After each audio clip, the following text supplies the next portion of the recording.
Coming up on State of Events, SFSU students demands affordable housing.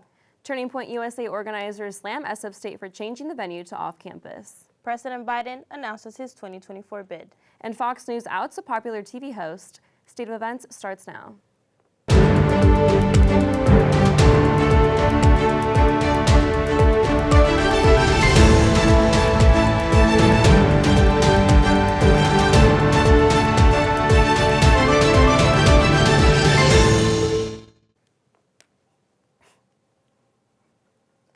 Good afternoon and welcome back to State of Events. I'm Erykah Rodriguez. And I'm Sophia Villalba. San Francisco State is planning to increase rent for on-campus housing starting next semester. Reporter Briel Braswell has the latest. Yes, that's right. After receiving an email from administration about the rent increase, students are not happy about the changes. As new buildings are being brought to campus, students are raising concerns about current housing conditions. Earlier last week, a petition was created by a group of students urging administration to better accommodate students' needs. Rent is expected to increase for all on-campus housing next year. Some students feel that the increase is unfair. While they're building new new housing for first year, they think they're affordable housing, while all our communities are literally going downhill, like Mary Park and Mary Ward. I lived in one of those. So this is kind of just to call admin's attention to make the changes that we need, because they are raising our rent next semester too without promising any of these changes to us. Construction on new freshman housing is currently underway and Manzanita Square was just recently built. However, students feel that older buildings like Towers and Village at Centennial Square and the Mary Ward and Mary Park halls are not receiving the appropriate care. Just because it's already expensive as it is, and also the place that or the housing already is small, and the utilities, some people don't have any, like Mary Ward for example, so I don't really think that it'll be worth it. A peaceful protest was organized Monday morning to gain more attention surrounding the issue. I reached out to the housing department to get a comment about the petitions or student concerns, but was not able to receive a comment in time. While some students have highlighted the problems with on-campus housing, others don't seem to have an issue. No complaints, just how expensive it is. Some of them aren't as clean and upkept as others, so that can be a problem, but all in all, I think it's pretty good.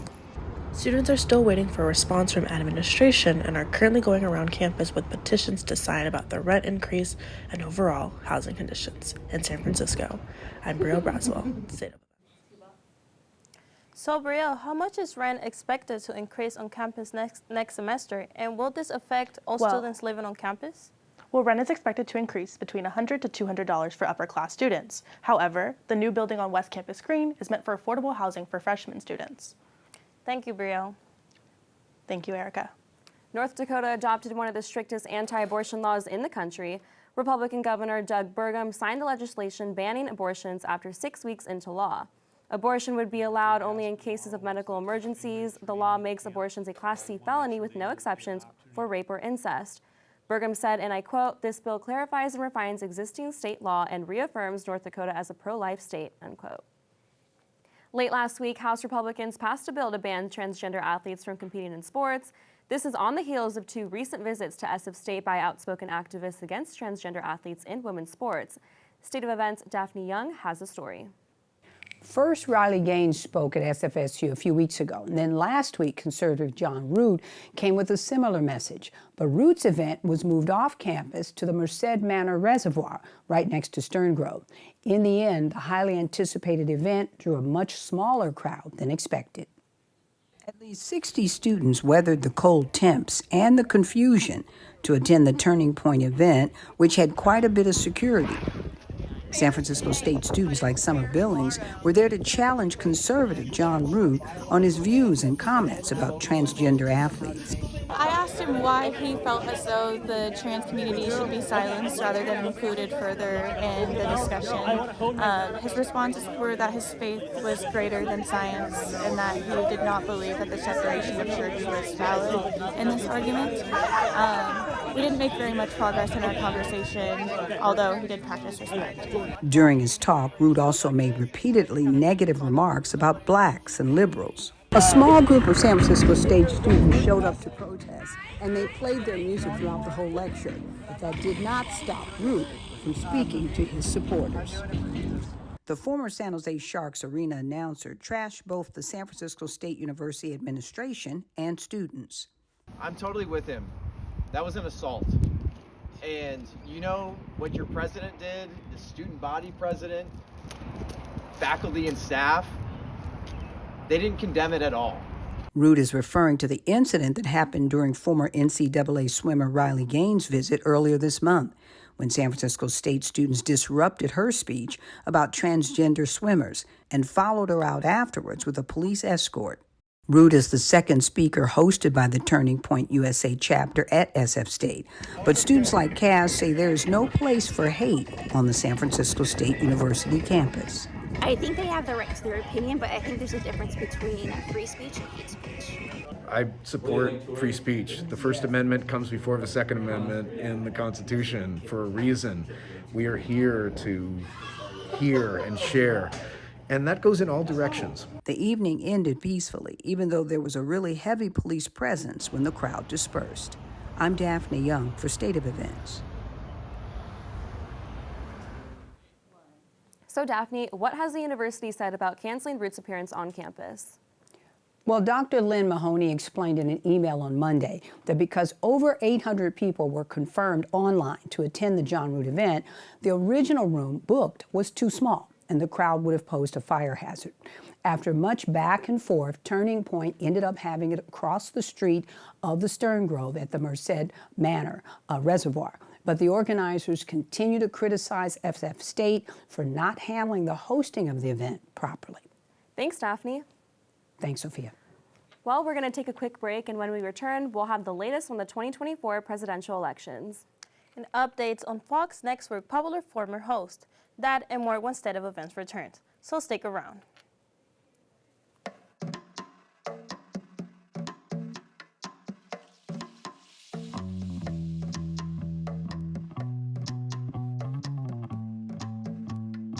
Minds can achieve anything.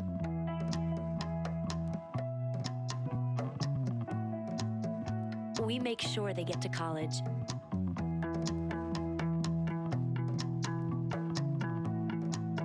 Federal student aid provides more than $150 billion in grants, loans, and work-study funds to make college possible for anyone with the mind to get there.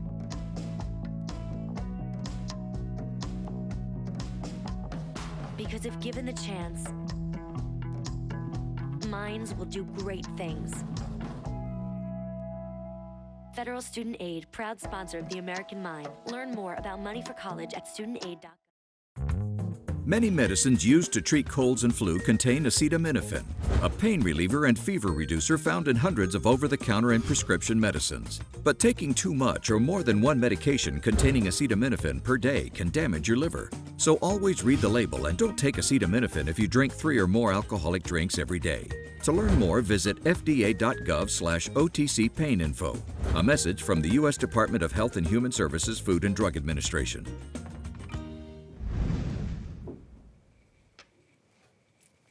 President Joe Biden has officially announced that he is running for re-election in 2024.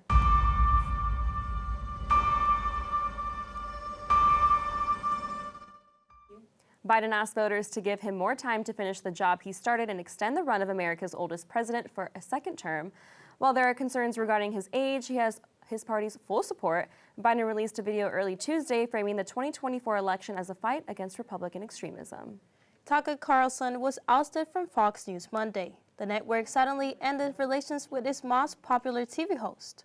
Fox issued a statement that the network and Carlson had agreed to part ways but offered no explanation for the move. This comes a week after Fox agreed to pay more than $790 million to settle a lawsuit with Dominion Voting System over the network's airing or false claims following the 2020 presidential election. CNN Brian Todd reports. A stunning and sudden break between Tucker Carlson and the network that had embraced him at his most outrageous moments.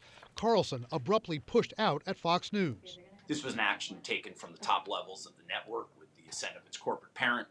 at minimum. It's just down. So ends one of the most controversial runs in cable television history. Carlson's show, one of the highest rated ever on cable, but often full of xenophobic, anti-immigrant, conspiratorial rhetoric, much of it propelled by the host himself. The outcome of our presidential election was seized from the hands of voters, where, of course, it rightly belongs. He will be part of a chapter of Fox News where the hosts in the Trump era were unbridled and at times uncontrolled, defining their own direction. A Japanese company Wednesday lost contact with its spacecraft moments before touchdown on the moon, calling the mission a failure. Communications with the moon lander ended at the final 33 feet, traveling around 60 miles per hour. If it had landed, the company would have been the first private business to pull off a lunar landing. Coming up after the break, we will tell you how Swifties are grabbing attention yet again. And all about the upcoming Becca Fest 2023, so don't go away. Unlike other health concerns, mental illness is not always easy to see. Third line, please. DEPRESSION.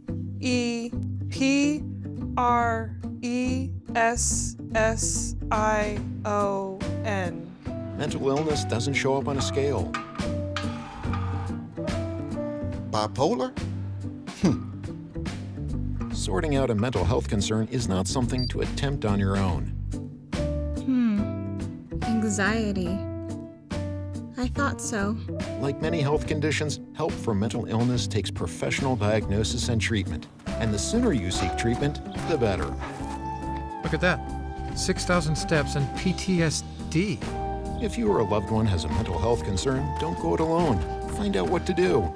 For 24-hour free and confidential information and treatment referral, call 1-800-662-HELP. Learn more at samhsa.gov/support. I got you. Oh, yeah, I got him. That stupid controller froze again.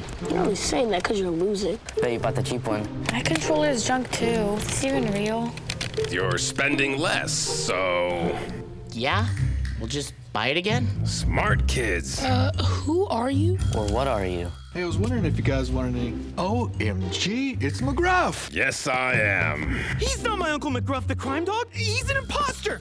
He's a fake. Oh!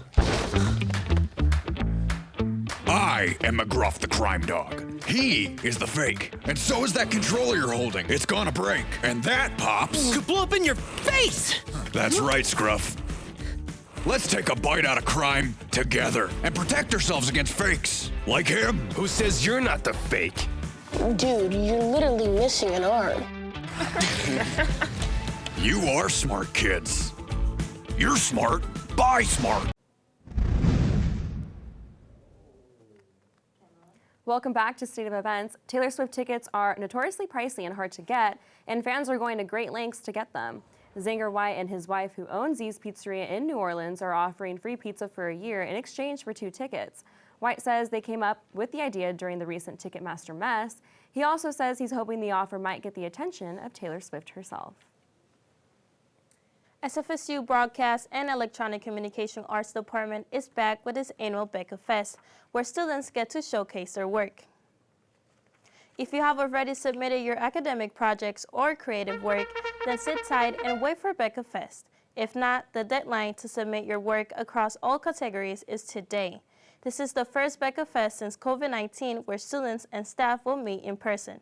So mark the date. It's happening on Friday, May 13 in Studio 1 of the Marcus Hall building. For more information on Becca Fest, go online to becca.sfsu.edu. So, Sophia, are you planning to attend or submit any work for the Becca Fest? I'm actually planning to attend.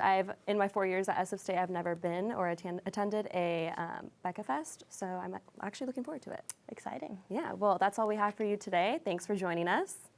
And don't forget to subscribe to our State of Events channel on YouTube. For State of Events, I'm Sophia Villalba. And I'm Erykah Rodriguez. Have a great day.